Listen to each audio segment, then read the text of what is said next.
और आइए सबसे पहले 8 बजे की 18 ब्रेकिंग न्यूज का रुख कर लेते हैं। आज की पहली बड़ी खबर, मोहाली धमाके से जुड़ी इस वक्त की सबसे बड़ी खबर सामने आ रही है। सूत्रों से खबर यह है कि पंजाब पुलिस ने निशान सिंह समेत 3 को हिरासत में लिया है।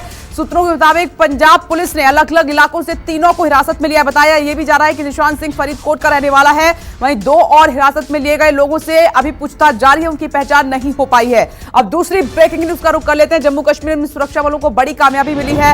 अनंतनाग एनकाउंटर में 2 आतंकियों को मार गिराया गया है। मुठभेड़ में मारे गए दोनों दहशतगर्द आतंकी संगठन लश्कर के बताए जा रहे हैं। बताया यह भी जा रहा है कि आतंकी निशान स्थानीय युवाओं को लालच देकर घाटी में दहशत फैलाने की लगातार साजिश रच रहा था। तीसरी ब्रेकिंग न्यूज, ज्ञानवापी मस्जिद केस में आज फिर से सुनवाई होगी। खबर बड़ी यह है कि सुनवाई के दौरान सर्वे की नई तारीख तय की जा सकती है। इसके अलावा कोर्ट आज कमिश्नर को बदलने की मांग वाली याचिका पर भी सुनवाई करेगा। बताया यह जा रहा है कि दोपहर 2 बजे के आसपास वाराणसी कोर्ट में मामले की सुनवाई होगी। अब चौथी ब्रेकिंग न्यूज पर नजर डालते हैं। राजद्रोह कानून को लेकर आज फिर सुनवाई होगी। सुप्रीम कोर्ट सुबह 11 बजे मामले में सुनवाई करेगा। इससे पहले कल कोर्ट ने केंद्र सरकार से कई सख्त सवाल किए थे। अदालत ने सरकार से कानून पर विचार करने के दौरान लोगों के अधिकार की रक्षा को लेकर सवाल पूछे, साथ ही पेंडिंग और भविष्य के केसों को लेकर हलफनामा दाखिल करने के लिए भी कहा है। अब 5वीं ब्रेकिंग न्यूज का रुख कर लेते हैं। एसपी नेता आजम खान की अंतरिम जमानत याचिका पर आज सुनवाई होगी। सुप्रीम कोर्ट सुबह 11 बजे के बाद सुनवाई करेगा।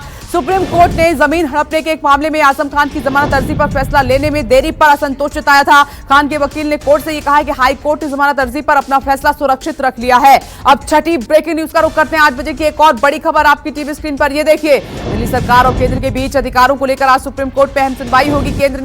कोर्ट ने केंद्र और दिल्ली के बीच केवल प्रशासनिक सेवा नियंत्रण विवाद के फैसले के लिए 5 न्यायाधीशों की पीठ के पास भेजा है। यह मामला चीफ जस्टिस एनवी रमना की अध्यक्षता वाली बेंच ने यह कहा था कि ऐसा लगता है कि बेंच ने सेवाओं को छोड़कर केंद्र और दिल्ली सरकार के बीच विवाद के सभी मुद्दों पर फैसला किया था। आगे बढ़ते हैं, 7वीं बड़ी खबर का रुख कर लेते हैं। दिल्ली हाईकोर्ट आज मैरिटल रेप अपराध है या नहीं, इस मामले पर फैसला सुनाएगा। जस्टिस राजीव शक्धर और हरिशंकर की बेंच ने इस साल फरवरी में फैसला सुरक्षित रख लिया था। मैरिटल रेप को अब तक अपराध नहीं माना गया है। ऐसे में आज आने वाले हाई कोर्ट के फैसले पर सबकी नजरें टिकी हुई हैं। अब 8वीं ब्रेकिंग न्यूज का रुख कर लेते हैं। ये देखिए आपकी टीवी स्क्रीन पर, दिल्ली में आज भी बुलडोजर कार्रवाई जारी रहेगी। आज दिल्ली के इन 4 इलाकों में बुलडोजर चलेगा। आपको बता देते हैं, महचंद मार्केट इसमें शामिल है। लोधी कॉलोनी में साईं बाबा मंदिर के आसपास और जवाहरलाल नेहरू मेट्रो स्टेशन के पास अतिक्रमण हटाने का काम किया जाएगा। इसके अलावा घिटौनी गांव, विष्णु गार्डन के चौखंडी इलाके और नजफगढ़ जोन में अतिक्रमण पर कार्रवाई की जाएगी। आगे बढ़ते हैं, 9वीं बड़ी खबर का रुख करते हैं। दिल्ली में आज बीजेपी की संगठनात्मक बैठक होगी और यह बैठक शाम 4 बजे दिल्ली के तालकटोरा स्टेडियम में होगी। बैठक में राष्ट्रीय संगठन महामंत्री बीएस संतोष,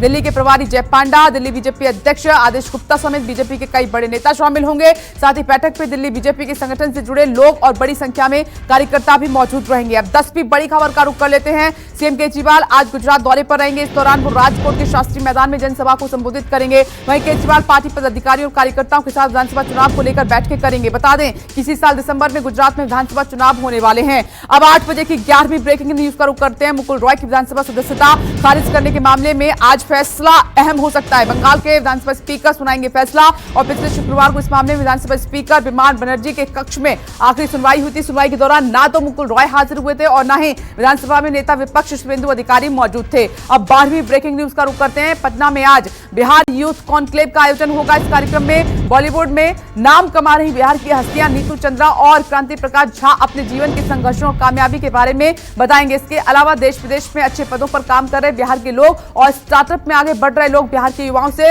रूबरू होंगे। 13वीं बड़ी खबर पर नजर डालते हैं। राजस्थान विधानसभा चुनाव को लेकर बीजेपी ने तैयारियां काफी तेज कर दी है। बीजेपी अध्यक्ष जेपी नड्डा आज राजस्थान में बूथ सम्मेलन की शुरुआत करेंगे। जेपी नड्डा हनुमानगढ़ में जिला भवन कार्यालय समेत प्रदेश में कुल 10 जिला बीजेपी कार्यालय का वर्चुअली उद्घाटन करेंगे। इसके अलावा 4 बीजेपी कार्यालयों का भूमि पूजन भी किया जाएगा। अब 14वीं बड़ी खबर का रुख करते हैं। एक और ब्रेकिंग न्यूज, दिल्ली में कोरोना केस एक बार फिर 1000 के पार हो गए हैं। दिल्ली में 24 घंटे में कोरोना के 1118 नए केस सामने आए हैं। कोरोना से एक दिन में एक मरीज की मौत भी हुई है। दिल्ली में कोरोना के एक्टिव केस 5471 हो गए हैं और दिल्ली में फिलहाल पॉजिटिविटी रेट 4% से ज्यादा है। दिल्ली में कोरोना संक्रमण दर 4.38% हो गई है। दिल्ली में पिछले 24 घंटे में 1015 मरीज ठीक हुए हैं और दिल्ली में कंटेनमेंट जोन की संख्या 1924 हो गई है। अब 15वीं बड़ी खबर का रुख करते हैं। आंध्र प्रदेश की तरफ तेजी से बढ़ रहा है चक्रवाती तूफान असानी। मौसम विभाग के आंध्र प्रदेश के लिए रेड अलर्ट जारी कर दिया गया है। मौसम विभाग के मुताबिक असानी तूफान राज्य में तबाही मचा सकता है। चक्रवात आज काकीनाडा और विशाखापट्टनम के बीच आंध्र प्रदेश के तटीय इलाकों से